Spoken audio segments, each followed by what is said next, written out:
Gondi Peti és Endrődi Zsolt. Csak már nagyon fájak. Aki ezt a futamot megnyeri, az lesz a Honda 1-es kategória mai győztese itt a Honda Sallerbeck gyorsulási versenyen.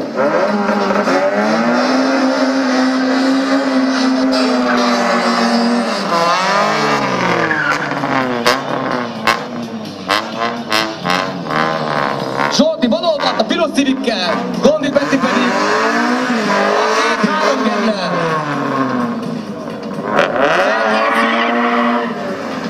The next, Tomás Micheliga versus